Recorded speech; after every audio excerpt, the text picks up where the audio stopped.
mal, c'est le silence assourdissant, n'est-ce pas, des chefs d'État africains. On a l'impression qu'ils sont tellement taraudés par la peur que le seul moment où ils démontrent qu'ils peuvent avoir la poigne, c'est quand ils exercent une violence contre leur propre peuple, quand le peuple essaie de commencer à demander des comptes sur le plan démocratique. On a vu comment presque tout le monde s'est rangé. J'ai vu sur Afrique Média des débats surréalistes qui m'ont fait rigoler. Les gens, dans la crise post-électorale au Gabon, essayant de démontrer que le problème, c'est que c'est Jean Ping qui avait trahi Gbagbo et Kadhafi. En omettant de dire que comme Gbagbo, comme Kadhafi, ont été lâchés par leur père, n'est-ce pas, au niveau de la réunion des chefs d'État qui se tient à Addis Abeba. Madame Clinton s'est rendue à Addis Abeba et a dit clairement à l'ensemble des chefs d'État qui étaient réunis en réunion que lâcher Kadhafi. Personne dans la salle n'a eu le courage de lui dire, madame, qu'êtes-vous? Pour nous demander de lâcher un frère à nous, de lâcher un vaillant fils d'Afrique qui était en train de mettre en place une série d'initiatives de nature à nous libérer des griffes et du Fonds monétaire international et de la Banque mondiale dont tout court demande la finance internationale. Ils se sont tous tués.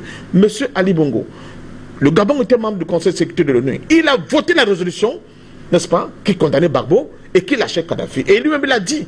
Mais on a vu sur ce plateau, je ne sais pas souvent pourquoi et pour quel intérêt, des gens vouloir comment retourner l'histoire. Nous qui sommes comme les gens qui devons éclairer, n'est-ce pas, les masses africaines, on a essayé de retourner l'histoire en démontrant que non, ce n'était pas Ali Bongo qui était responsable, heureusement, pour l'histoire, que lors de cette élection présidentielle, pendant les débats qui sont passés, Ali Bongo n'est pas allé par 4 chemins. Je donne cet exemple-là pour édifier les Africains par rapport à comment nous-mêmes qui sommes censés les éclairer, on peut souvent les induire en erreur. Il a dit que Gbagbo ne respectait pas les États des Unis, il fallait l'écarter. Et que pour Kadhafi, il massacrait son peuple, il fallait l'écarter. C'est quelque chose de surréaliste. Et on a continué à applaudir. M. Sassou Nguesso, après la chute de Gbagbo, après la chute de Kadhafi, n'a pas hésité à recevoir le criminel de guerre qu'est M. Nicolas Sarkozy pour de prétendues conférences, payées rubis sur ongle. Plusieurs millions, centaines de millions de nos francs CFA en des poches de ce bandit-là. Donc, et là, quand on le dit, on dit, oh, il est violent, oh, il n'aime pas les chefs d'État, mais c'est la réalité. C'est ça la réalité de notre continent. Donc, aujourd'hui, nous avons un problème. Vous avez vu, pendant le début de la crise syrienne, le petit Ilian, ce gamin syrien qui s'est retrouvé naufragé sur les bords, je ne sais pas, de l'Italie, ou bien de la Turquie. Tous les généraux dans le monde entier. Émotion planétaire. Qu'est-ce qu'on n'a pas entendu? Mais chaque jour, aujourd'hui, de nos cœurs, il y a des centaines de jeunes Africains qui sont engloutis par la Méditerranée. Pire, on ne dit même plus tourner la page, n'a plus rien à voir, on passe à autre chose.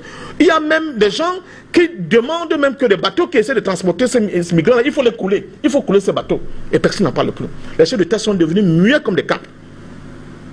La cathédrale Notre-Dame de Paris vient de connaître des moments assez difficiles avec cet incendie qui s'est déclaré dans cet espace. C'est une occasion pour ceux qui croient, les chrétiens catholiques français, de leur dire Yako.